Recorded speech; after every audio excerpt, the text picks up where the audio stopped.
démocratique. Pourtant, sa participation à la gouvernance reste souvent marginalisée, éclipsée par des mécanismes institutionnels peu ouverts à l'inclusion réelle. Mesdames, Messieurs, pertinent mais fondamental, il nous invite à réfléchir, à repenser, à renforcer les liens entre nos institutions et les citoyennes et citoyens vivant à l'étranger. Ces femmes et ces hommes qui, tout en étant éloignés géographiquement, restent profondément ancrés dans le tissu de notre nation. Permettez-moi de faire un survol de l'histoire de la diaspora haïtienne. En effet, l'histoire de la diaspora haïtienne est profondément liée à l'histoire politique, économique et sociale d'Haïti depuis son indépendance en 1804. L'évolution de la diaspora est axée sur 3 périodes. Un, début du 19e siècle. Les informations rapportent qu'après l'indépendance d'Haïti, certains Haïtiens libres ont voyagé ou migré vers les États-Unis, le Canada ou l'Amérique latine pour des raisons économiques, politiques ou éducatives. Mais à cette époque, la migration restait limitée et élitiste. 2. Fin du 19e siècle, début du 20e siècle. Cette période a connu une migration vers Cuba pour travailler dans les plantations de canne à sucre et de la République dominicaine, également dans le secteur agricole. Ces migrations étaient souvent saisonnières, mais certaines sont devenues permanentes. 3. L'ère des Duvalier, 57-86. Sous les régimes de François Duvalier et de Jean-Claude Duvalier, beaucoup d'intellectuels, professionnels, journalistes et opposantes politiques ont fui la répression. Cette période a marqué le début massif de la diaspora haïtienne moderne, particulièrement vers les États-Unis, l'Afrique et la France. Migration économique post-Duvalier, 86 à aujourd'hui. Après la chute de Jean-Claude Duvalier, Haïti a connu des crises politiques récurrentes, instabilité économique, catastrophes naturelles et l'insécurité. Cela a intensifié l'exode, surtout vers les Amériques. La diaspora d'aujourd'hui, la diaspora haïtienne, joue un rôle clé dans l'économie haïtienne via les transferts d'argent représentant une part importante du PIB national. Elle est politiquement active dans certains pays d'accueil. Elle maintient une forte identité culturelle à travers la langue, la religion, la musique et la cuisine. Et permettez-moi de vous demander un chaud d'applaudissement pour notre femme chef, Madame Lynn Chez Excellent, qui a porté haut sur la scène internationale la cuisine haïtienne. Merci de l'applaudir. Mesdames, Messieurs, le thème de la journée Diaspora et la gouvernance, une participation effective et inclusive, me porte à vous dire pour qu'une gouvernance soit effective et légitime, elle doit être fondée sur la participation de toutes ses composantes, y compris celle de la diaspora. Mais il ne s'agit pas uniquement d'inclure la diaspora dans son ensemble. Il faut aussi questionner sa diversité interne. Qui parle au nom de la diaspora? Qui est entendu? Qui reste exclu? Les femmes de la diaspora, malgré leur rôle crucial dans les dynamiques sociales, économiques et culturelles, sont souvent sous-représentées dans les instances de consultation, de décision et de pilotage stratégique. Il est donc impératif d'adopter des dispositions concrètes, quotas de représentation, soutien aux initiatives féminines de la diaspora, valorisation de l'expertise féminine et création d'espaces de dialogue inclusif.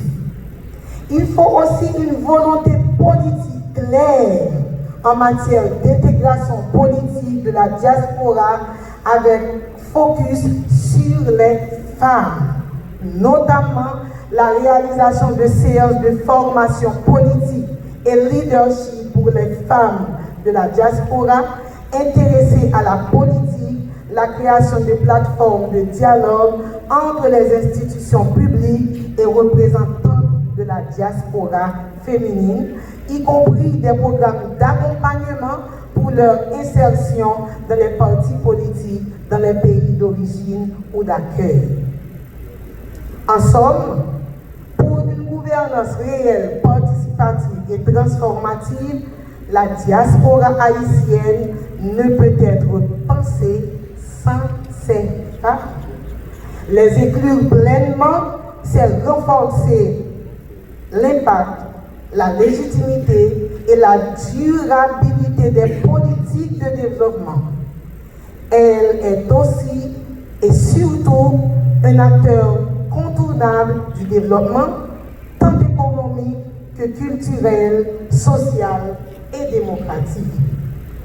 Mais pour que cette contribution soit pleinement reconnue et valorisée, il est important de garantir à nos compatriotes de l'étranger une participation effective et inclusive dans le processus de gouvernance en brisant les obstacles liés à la participation de la diaspora dans la gouvernance, tels que cadre juridique inadapté, discrimination de genre, manque de reconnaissance politique ou institutionnelle, méfiance des élites politiques locales, faible structuration des associations de la diaspora, notamment des associations de femmes.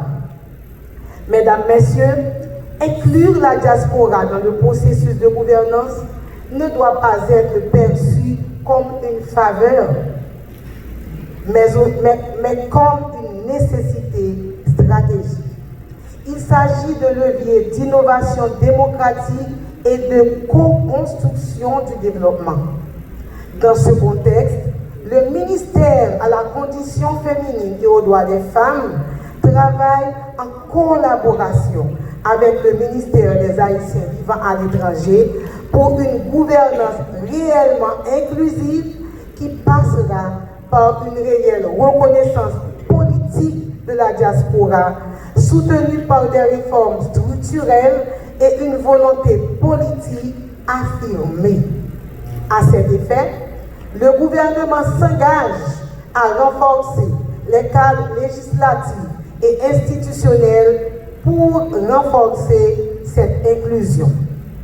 Nous voulons que la diaspora puisse faire entendre sa voix, contribuer à la vie politique et participer activement à la construction d'un avenir commun. Le ministère des Haïtiens vivant à l'étranger a le soutien inconditionnel du CPD et du gouvernement dirigé par son Excellence M. Alix Didier Fils-Aimé, qui nous fait l'honneur d'être avec nous aujourd'hui. Afin de mieux organiser les communautés haïtiennes à l'étranger, afin d'avoir une meilleure représentativité de celles-ci, avoir des interlocuteurs, des interlocutrices valables à travers un conseil consultatif, par exemple, et de faciliter les relations communautaires. Faciliter l'intégration et la réintégration des Haïtiens et des Haïtiennes vivant à l'étranger par l'établissement d'un dispositif d'accueil. Renforcer les politiques de genre dans le gouvernement, dans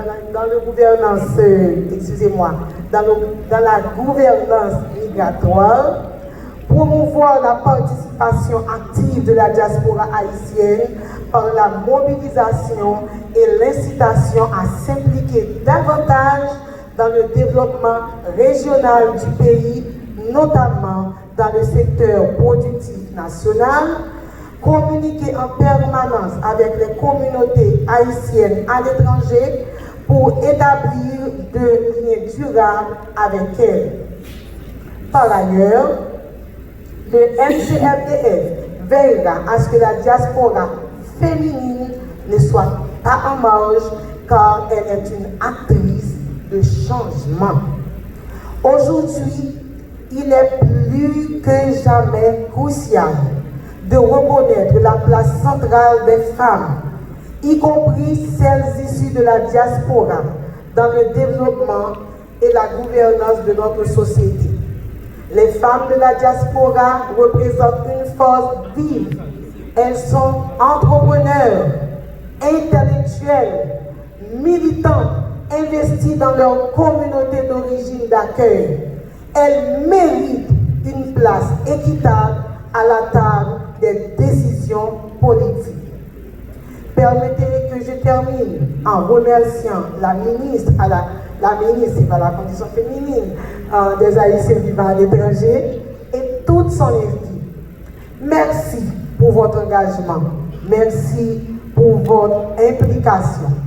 Le ministère à la condition féminine et aux droits des femmes est à votre côté dans une gouvernance ouverte, inclusive et participative afin de bâtir une société plus forte, plus remarquable et plus unie. Qui tout près, qui tout loin, nous tous, c'est Haïtiens. Je vous en remercie.